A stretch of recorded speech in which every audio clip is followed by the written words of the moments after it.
அல்லது யூடியூப் சேனலுடன் இணைந்திருக்கின்ற சகலருக்கும் வணக்கம். நாங்கள் இந்த வீடியோ மூலமாக நாட்டு மக்கள் அனைவருக்கும் முக்கியமான சில விடயங்களை பார்க்க இருக்கின்றோம். அதாவது மத்திய கிழக்கில் தொடர்ந்து வருகின்ற யுத்த நிலைமையானது பல நாடுகளினுடைய பொருளாதார நிலைமைகளை பாதிக்க செய்திருக்கின்றது. அது இலங்கைக்கும் விதிவிலக்கல்ல. குறிப்பாக பாகிஸ்தான், பிலிப்பைன்ஸ் போன்ற நாடுகள் தற்போது லாக்டவுன் அறிவித்தல் ஒன்றை செய்திருக்கிறார்கள். அந்த நாடுகளினுடைய குறிப்பிட்ட சில நாட்களுக்கு அல்லது குறிப்பிட்ட சில மணித்தியாலங்களுக்கு லாக்டவுன் முறையில் இந்த பிரச்சனையை தீர்ப்பதற்கு நடவடிக்கை எடுத்திருக்கிறார்கள். இந்தியா போன்ற நாடுகள் உட்பட உலகின் பல நாடுகள் இந்த பொருளாதார நிலைமையினை சந்தித்திருக்கிறது. இலங்கை அரசாங்கமானது தற்போதைய சூழ்நிலையை கவனத்தில் எடுத்து பல்வேறு நிவாரண வேலை திட்டங்களை நடைமுறைப்படுத்த இருக்கிறது.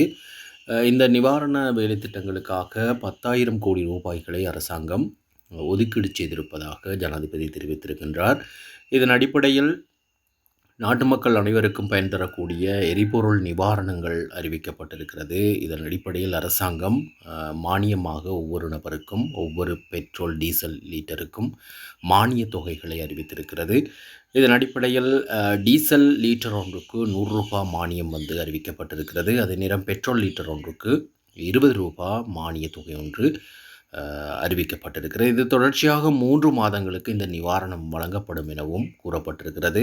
இந்த செலவினங்களுக்காக 6,000 கோடி ரூபாய் நிதி ஒதுக்கீடு செய்யப்பட்டிருக்கிறது. அத்தோடு அஸ்விஸ்ம பயனாளிகளுக்கும் அவர்களுடைய கொடுப்பனவுகள் அதிகரிக்கப்பட்டிருக்கின்றன. இதன் அடிப்படையில் 17,500 ரூபாய் நலன் தொகை ஒன்றை பெற்று வருகின்ற ஒரு அஸ்விஸ்ம பயனாளி ஏப்ரல் மாதத்தில் 25,000 ரூபாவை பெற்றுக்கொள்வார். அதே நேரம் 10,000 ரூபாய் நிவாரணம் பெற்று வந்த அஸ்விஸ்ம பயனாளிகள் 15,000 ரூபாய் தொகையை பெற்றுக்கொள்வார்கள். 5,000 தொகையானது 7,500 ரூபாவாக அதிகரிப்பு செய்யப்பட்டிருக்கிறது. அஸ்விஸ்ம கொடுப்பனவுகளிலான இந்த அதிகரிப்பானது ஏப்ரல் மாதத்துக்கு மாத்திரம் வழங்கப்படும் என அறிவிக்கப்பட்டிருக்கிறது. அதே நேரத்தில் தேயிலை மற்றும் சிறுபோக விவசாயிகளுக்கும் பல்வேறு உர மானியங்கள் அறிவிக்கப்பட்டிருக்கிறது. அத்தோடு கடற்றொழிலில் ஈடுபடுகின்ற மீனவர்களுக்கும் பல நிவாரணங்கள் அறிவிக்கப்பட்டிருக்கிறது. இந்த நிவாரண பொதியில் அரசு ஊழியர்களுக்கு தனியாக ஏதாவது ஸ்பெஷலான அதிகரிப்புகளோ அல்லது நிவாரணங்களோ அல்லது இடைக்கால கொடுப்பனவுகளோ அறிவிக்கப்படும் என எதிர்பார்க்கப்பட்டது. ஆனால் அவ்வாறு அது இடம்பெறவில்லை. அதே நேரம் ஓய்வூதியர்களுக்கும் எவ்விதமான அதிகரிப்பும் இந்த நிவாரண வேலை திட்டங்கள் இல்லை. நாட்டு மக்கள் அனைவருக்குமாக அறிவிக்கப்பட்ட விசேடமான நலன்களில் நாங்களும் பங்கெடுத்து கொள்ளக்கூடியதாக இருக்கும். இவ்வாறாக நாட்டினுடைய பொருளாதார நிலைமையினை கவனத்தில் கொண்ட அரசாங்கம் பல நிவாரண வேலை திட்டங்களை அறிவித்திருக்கிறது. பெருநாள் மற்றும் இந்த பண்டிகை காலத்தை கவனத்தில் எடுத்தும் இந்த நிலைமைகளை அரசாங்கம் அறிவித்திருக்கிறது.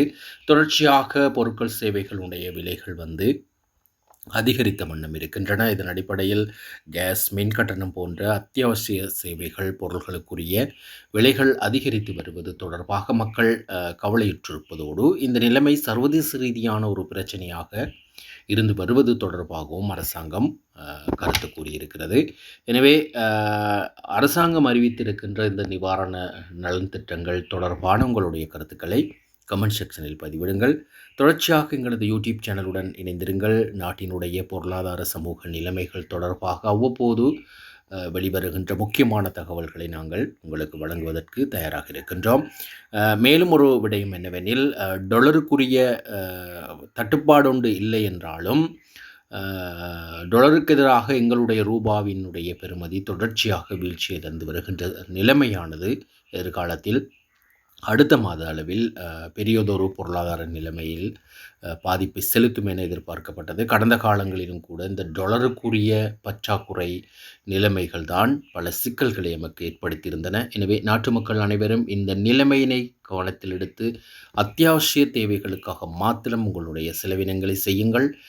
உழைக்கின்ற நிகழ்கால வருமானத்தில் குறிப்பிட்ட ஒரு பகுதியை சேமிப்பாக்கிக் கொள்ளுங்கள். அத்தியாவசிய தேவைகளை மாத்திரம் அதாவது தேவைகளை வரிசைப்படுத்தி அத்தியாவசிய தேவைகளை முன்னுரிமைப்படுத்துங்கள் என்ற ஒரு ஆலோசனையும் வழங்கி இந்த வீடியோ நிறைவுறுத்துகிறேன். சம்பந்தமாக கிடைக்கப்பெறுகின்ற புதிய தகவல்களோடு மீண்டும் சந்திக்கின்றேன். சேனலோடு தொடர்ச்சியாக இணைந்திருங்கள்.